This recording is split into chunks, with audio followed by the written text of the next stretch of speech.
ओडिशार समस्त छात्र छात्री मानक स्वागत करुच्ची एवं जो दर्शक बंधु मैंने चाहते जे स्पोकन इंग्लिश रे आमे केमिति भल भाव में कथा हो पारू आम इंग्राजी रे केमिति स्पष्ट भाव में कथा हो पारू एवं जो मानकर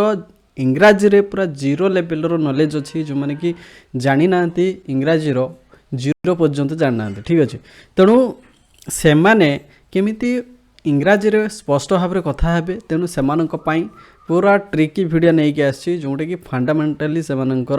जो माइंड कॉन्सेप्ट पूरा क्लियर हो ठीक अच्छे तेणु ये गोटे वीडियो ही स्पेशल रहिबो तेणु समस्त को गोटे रिक्वेस्ट करी समस्ते वीडियो को लाइक निश्चित भाव में कर दिंतु एवं चैनल जदि नुआ अच्छी एवं ही चैनल को सब्सक्राइब कर दिंतु डेली यही टाइप रे ही वीडियो आपण मानक पाखक आसीबो ठीक अच्छे तेणु आपण माने आज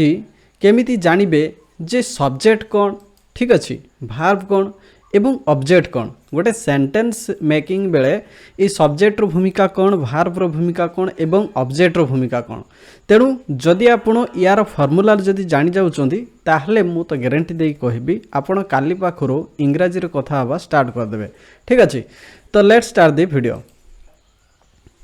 देखंतु सब्जेक्ट होउची कर्ता भार्ब होउची क्रिया एवं ऑब्जेक्ट होउची कर्म तेणु या भितर कौन सब संबंध रही ये जो कर्ता क्रिया कर्म गोटे वाक्य सहित कौन सब संबंध रही एवं एमानंकु नेकी केमिति गोटे वाक्य हो पारुची इंग्राजी रे सेंटेंस हो पारुची जहाँ फल आम ओडिशार कौन मैक्सिमम ऑल ओवर इंडिया रे बहुत लोक अच्छा जो मैंने कि जानी पार ना यार रहस्य तेणु प्रथमे आम जानिबा सब्जेक्ट सब्जेक्ट मुख्यतः होची आमे जानी थाउ कर्ता कर्ता किए ना कर्ता होची जी काम करे अर्थात जहाँ द्वारा किसी काम हो पारे ठीक अच्छे किसी भी काम हो पारे तेणु कर्ता को आमे सब्जेक्ट बोली कहूँ तेणु आमे कर्तार उदाहरण मध्य नहीं पारिबा देख एठी चार्ट रे दिया जाइछि कोन देखंतु से माने तुमे आमे मु आम्भे माने तुम्भे माने राम हरि जदु गीता राधिका ये सब जो रही किसी प्रोनाउंस बा सर्वनाम रही आउ किसी नामवाचक शब्द बा किसी नेमिंग वर्ड मध्य रही ठीक अच्छे तेणु एम को आम संक्षेप रे कहू कौन ना कर्ता बा जी काम करे बा व्यक्ति विशेष ठीक अच्छे तो एम को कर्ता ये कहूँ ना एम द्वारा किसी तो काम हो ठीक अच्छे जहाँ फल एम को कर्ता बोली कहूँ नेक्स्ट फेज रे जानबे जे भार्ब होची आमे ओडिया रे कहूछु क्रिया ठीक अच्छे क्रिया आमे तार उदाहरण मध्य दे परिबा पढ़िबा चलिबा खाइबा हसिबा रांधिबा आसीबा जीवा दौड़िबा पिंधिबा ताड़िबा ये सब होची क्रिया रो उदाहरण तेणु क्रिया रो आउ गोटे अर्थ होची जेकोनसी काम ठीक अच्छे एनी एक्टिविटीज जेकोसी कार्य को आमे कौन कही था ना क्रिया जमीती आमे पढ़ा गोटे पढ़ा माने पढ़ा जाउछि गोटे पिला पाठ पढ़ुछि चलवा खाइबा ये सब गोटे गोटे क्रिया बा कार्य को ही बुझाए तेणु या इंग्राजी रे कहू आमे भार ठीक अच्छे ऑब्जेक्ट देखंतु ऑब्जेक्ट आमे जेतेबेले ओडिया रे बुझिबा ताको आमे कर्म बोली कहू ठीक अच्छे ऑब्जेक्ट रो फॉर्मूला मध्य अलग अलग अच्छे ऑब्जेक्ट आमर उद्देश्य मध्य रही ठीक अच्छे कर्म मध्य रही तेणु देख जड़े पिला भात खाऊ ठीक अच्छे किंतु तार उद्देश्य कौन भात खाइबा ठीक अच्छे तेणु ये भात हूँ कौन ना ऑब्जेक्ट ठीक अच्छे बा कर्म हूँ कौन भात से भाई पिजुली जड़े पिला से पिजुली खाऊँ बा पिजुली धरी तेणु खाइबा ठीक अच्छे पिजुली खाइबा तार माने उद्देश्य हूँ पिजुली को खाइबा तार उद्देश्य कौन पिजुली को धरिबा तार उद्देश्य कौन पिजुली को छिड़वा गछरू छिड़ेबा तो ये सब जो उद्देश्य बा जो ऑब्जेक्ट रही तो ये ऑब्जेक्ट होची कौन ना कर्म ठीक है ऑब्जेक्टिव बा कर्म बोली आम जान तेणु ये चार्ट रे सब एग्जांपल दिखाई से भात पिजुली कलम चित्र माछ गीत कथा पुस्तक पोखरी नदी एटसेट्रा एटसेट्रा इत्यादि इत्यादि ये सब बहुत किछि रही तेणु आमे वाक्य माध्यम अति सहजरे बुझिबा यार फॉर्मूला को आमे जानिबा किंतु गोटे गोटे वाक्य ओडिया वाक्य रो आमे उदाहरण नबा देखंतु राम हाट को जाए तुमे स्कूल को जाओ मु भात खाए से कमला खाए बापा हाट को गले से पोखर से पोशाक पिंधिले ତୁମେ ରୋଷେଇ କର ସେ ଖାତାରେ ଗୀତ ଲେଖେ। ତ ଇଏ ହେଉଛି ଗୋଟେ ଗୋଟେ ଓଡ଼ିଆର ବାକ୍ୟ ଏବଂ କର୍ତ୍ତା କ୍ରିୟା କର୍ମକୁ ନେଇକି ଗୋଟେ ଗୋଟେ ବାକ୍ୟ। ଦେଖନ୍ତୁ ରାମ ହେଉଛି ଏଠି କର୍ତ୍ତା, ହାଟକୁ ଆଉ ଯାଏ, ହାଟକୁ ହେଉଛି ଅବଜେକ୍ଟ ଆଉ ଯାଏ ହେଉଛି କ୍ରିୟା। ସେଇଭଳି ସବୁ ବାକ୍ୟରେ କର୍ତ୍ତା କ୍ରିୟା କର୍ମ ସବୁ ରହିଛି। ଠିକ୍ ଅଛି, ତେଣୁ ଆସନ୍ତୁ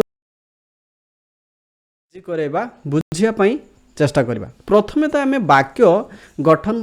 କରିବା ପୂର୍ବରୁ ତାର ରୁଲ୍ସ ସବୁ ଜାଣିବା ଦରକାର। ରୁଲ୍ସ ଏଣ୍ଡ ଯେଉଁଟାକି ପ୍ରିନ୍ସିପଲ୍ ବୋଲି ଆମେ କହିବା ବା ରୁଲ୍ସ ବୋଲି କହିବା। ତେଣୁ ଦେଖନ୍ତୁ ରୁଲ୍ସ ହେଉଛି ବାକ୍ୟ, ଇଂରାଜୀରେ ବାକ୍ୟ ଯେତେବେଳେ ଆମେ ଲେଖୁ ସେତେବେଳେ ତାର ରୁଲ୍ସ ହେଉଛି ସବଜେକ୍ଟ ପ୍ଲସ୍ ଭାର୍ବ ପ୍ଲସ୍ ଅବଜେକ୍ଟ। ଠିକ୍ ଅଛି, ଏଇ ଫର୍ମୁଲାରେ ହିଁ ଆମେ ରଖିବା। ଗୋଟେ ଯଦି ସାଧାରଣ ବାକ୍ୟ ଯଦି ଆମେ କହୁଛେ ବା ସାଧାରଣ ବାକ୍ୟ ଯେତେବେଳେ ଆମେ କାହାକୁ କିଛି କହୁଛେ, ଠିକ୍ ଅଛି, ଏଇ ଅର୍ଡ଼ରରେ ହିଁ ବାକ୍ୟ ରହିଥାଏ। ଆଉ ଯେତେବେଳେ ଆମର ଏଇ ଯେଉଁ ଅର୍ଡ଼ରଟା ଯଦି ଏପଟ ସେପଟ ହେଇଯାଏ, ଠିକ୍ ଅଛି, ଯେମିତିକି ପ୍ରଥମେ ଭାର୍ବ ଥିବ, ତାପରେ ସବଜେକ୍ଟ ଥିବ, ତାପରେ ଅବଜେକ୍ଟ ଥିବ,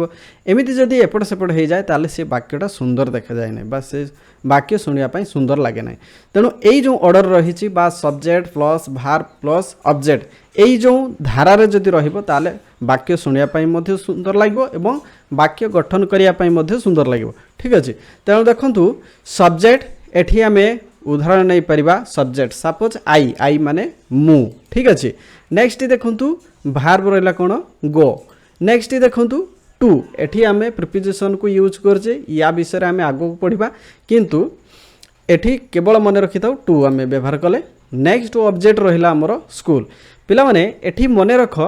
ଯେତେବେଳେ ଏଇ ଯେଉଁ ବାକ୍ୟରେ ଆମେ ଜାଣିଗଲେ ସବଜେକ୍ଟ ଭାର୍ବ ଆଉ ଅବଜେକ୍ଟ ବିଷୟରେ ଜାଣିଗଲେ, ତ ଏଠି ଆମେ ନିଜକୁ ନିଜେ ପ୍ରଶ୍ନ କରିବା ଯେ ମୁଁ ବିଦ୍ୟାଳୟକୁ ଯାଏ, ଅର୍ଥାତ୍ ମୋର ଉଦ୍ଦେଶ୍ୟଟା କ'ଣ। ଏଠି ପ୍ରଶ୍ନ ପଚାରିବା ଯେ ମୁଁ ତ ଯାଏ, କେଉଁଠିକି ଯାଏ, ପ୍ରଶ୍ନ ଯଦି କରିବେ ତାହେଲେ ଉତ୍ତର ଆସିବ ସ୍କୁଲ, ତାହେଲେ ମୋର ଉଦ୍ଦେଶ୍ୟ ହେଉଛି ସ୍କୁଲକୁ ଯିବା। ଠିକ୍ ଅଛି, ତେଣୁ ଏଠି ଯେହେତୁ ଉଦ୍ଦେଶ୍ୟ ବା ମୋର କର୍ମ ପଥଟା କେଉଁଠିକି ରହିବ ନା ସ୍କୁଲକୁ ରହିବ। ଠିକ୍ ଅଛି, ତେଣୁ ଏଠି ସ୍କୁଲ ହେଉଛି ଅବଜେକ୍ଟ ଆଉ ଗୋ ହେଉଛି ଭାର୍ବ, କାହିଁକି ନା ଯାଏ ଅର୍ଥାତ୍ ଯିବା, ଚାଲିବା, ଖାଇବା, ନାଚିବା, ଏସବୁ ଗୋଟେ ଗୋଟେ କାର୍ଯ୍ୟ, ତେଣୁ ଯେକୌଣସି କାର୍ଯ୍ୟକୁ ଆମେ ଭାର୍ବ ବୋଲି କହୁଛୁ। ଠିକ୍ ଅଛି, ସେଇଭଳି ନେକ୍ସଟ ଦେଖନ୍ତୁ ଆପଣଙ୍କର ଯେଉଁ ରହିଲା ଆଇ ହେଉଛି ମୁଁ, ଅର୍ଥାତ୍ ଏଠି ମୁଁ ଭିତରେ ଏଠି ସେ ରାମ, ହରି, ଯଦୁ ଯେକୌଣସି ବ୍ୟକ୍ତି ରହିପାରେ, ଯେକୌଣସି ମହିଳା ରହିପାରନ୍ତି, କିନ୍ତୁ ଏଠି ଆଇ ପାଖରେ ଇଏ ଆଇ ହେଉଛି ପ୍ରଥମ ପୁରୁଷ ଏକବଚନ ଏବଂ ଏଠି ଜଣେ ବ୍ୟକ୍ତିକୁ ହିଁ ଇଣ୍ଡିକେଟ୍ କରୁଛି। ଠିକ୍ ଅଛି, ତେଣୁ ଏହା ଦ୍ୱାରା ହିଁ এই ଯେଉଁ ବିଦ୍ୟାଳୟକୁ ଯିବା କାର୍ଯ୍ୟଟି ସମ୍ପାଦନ ହେଉଛି। ତେଣୁ ଏଭଳି ବାକ୍ୟକୁ ଭଲ ଭାବରେ ବୁଝିବା ପାଇଁ ଚେଷ୍ଟା କରନ୍ତୁ। ତେଣୁ ଆମର ନିୟମ ଅନୁସାରେ ପ୍ରଥମେ ସବଜେକ୍ଟ ରହିବ, ଯେତେବେଳେ ଆପଣ ଇଂରାଜୀରେ କହିବେ ସେତେବେଳେ ପ୍ରଥମେ ସବଜେକ୍ଟ ରହିବ, ତାପରେ ଭାର୍ବ ରହିବ, ତାପରେ ଅବଜେକ୍ଟ ରହିବ। ଆଗକୁ ଆମେ ଯେଉଁ ଭିଡ଼ିଓ ନେଇକି ଆସିବୁ, ଏଇ ଯେଉଁ ଆମର ବାକ୍ୟରେ ଆଉ କ'ଣ କ'ଣ ସବୁ ଏଡ୍ କରାଯିବ ତାକୁ ଷ୍ଟେପ୍ ବାଇ ଷ୍ଟେପ୍ ଆମେ ବୁଝିବା। କାହିଁକି ନା ଜିରୋରୁ ହିରୋ ପର୍ଯ୍ୟନ୍ତ ଯିବା ପାଇଁ ହେଲେ ଆମକୁ ସେଇଭଳି ଷ୍ଟେପ୍ ଗୁଡ଼ାକ ଚଢ଼ି ଚଢ଼ି ଯିବା ପାଇଁ ପଡ଼ିବ ବା ପାହାଚକୁ ଚଢ଼ିବା ପାଇଁ ପଡ଼ିବ। ଠିକ୍ ଅଛି, ଇଏ ହେଉଛି ପ୍ରଥମ ପାହାଚ। ଠିକ୍ ଅଛି, ନେକ୍ସଟ ଦେଖନ୍ତୁ ଆଇ ହେଉଛି କର୍ତ୍ତା, ନେକ୍ସଟ ଦେଖନ୍ତୁ ଗୋ ହେଉଛି କ୍ରିୟା। ଆଉ ବର୍ତ୍ତମାନ ଆସନ୍ତୁ ଆମେ କିଛି ଏକ୍ଜାମ୍ପଲ୍ ନେବା। ଦେଖନ୍ତୁ ଆଇ ହେଉଛି କର୍ତ୍ତା, ନେକ୍ସଟ ଦେଖନ୍ତୁ ତାକୁ ନେଇକି ଆମେ ଗୋଟେ ବାକ୍ୟ ଫର୍ମେସନ୍ କରୁଛୁ। ଠିକ୍ ଅଛି, ଦେଖନ୍ତୁ ଆଇ ଗୋ ଟୁ ହାଉସ୍। ଦେଖନ୍ତୁ ଏ ବାକ୍ୟଟା କେମିତି ଫର୍ମେସନ୍ ହେଇଛି, ତାହେଲେ ଆମର ସବଜେକ୍ଟ ପ୍ଲସ୍ ଭାର୍ବ ପ୍ଲସ୍ ଅବଜେକ୍ଟ ଅନୁସାରେ ହେଇଛି କି ନାହିଁ। ଦେଖନ୍ତୁ ଆଇ ଗୋ ଟୁ ହାଉସ୍। ସେଇଭଳି ଆଉ ଗୋଟେ ସେଣ୍ଟେନ୍ସ ନେବା। ଦେଖନ୍ତୁ ଆଇ ସି ଏ ଫ୍ଲାୱାର, ମୁଁ ଗୋଟିଏ ଫୁଲକୁ ଦେଖୁଛି। ଠିକ୍ ଅଛି, ସେଇଭଳି ଦେଖନ୍ତୁ ଆଉ ଗୋଟେ ବାକ୍ୟ ରହୁଛି। ଦେଖନ୍ତୁ ଆପଣଙ୍କର ଆଇ ରାଇଟ୍ ଏ ଦେଖନ୍ତୁ ସଙ୍ଗ, ଅର୍ଥାତ୍ ମୁଁ ଗୋଟିଏ ଗୀତ ଲେଖେ। ଠିକ୍ ଅଛି, ବା ମୁଁ ଗୀତ ଲେଖେ। ତେଣୁ ଏଇ ଯେଉଁ ବାକ୍ୟର ଯେଉଁ ଫର୍ମେସନ୍ ରହିଛି, ମୁଁ ଯେଉଁ ରୁଲ୍ସ ଦେଖେଇଲି ସେଇ ରୁଲ୍ସ ଅନୁସାରେ ହେଇଛି କି ନାହିଁ ଆପଣ ଦେଖିନିଅନ୍ତୁ। ଠିକ୍ ଅଛି, ଆପଣଙ୍କୁ ମୁଁ କହିଦେଉଛି ନେକ୍ସଟ ଆମର ଯେତେବେଳେ ଭିଡ଼ିଓ ଆସିବ ସେତେବେଳେ ଆପଣ ଜାଣିବେ ଏ ବାକ୍ୟକୁ କେମିତି ଆହୁରି କ'ଣ କ'ଣ ଏଡ୍ କରାଯାଇପାରିବ, तार स्टेप बाय स्टेप वीडियो सब आसो तेणु आपण को गोटे रिक्वेस्ट रम चैनल को सब्सक्राइब करूँ ये वीडियो को निजर सोशल मीडिया रे या शेयर करूँ जहाँफल सबू लोकों पाखे पहुँच पार और लाइक करूँ जदि ये भिडियोटी भल लगुच ठीक अच्छे thank you so much thanks for watching this video thank you.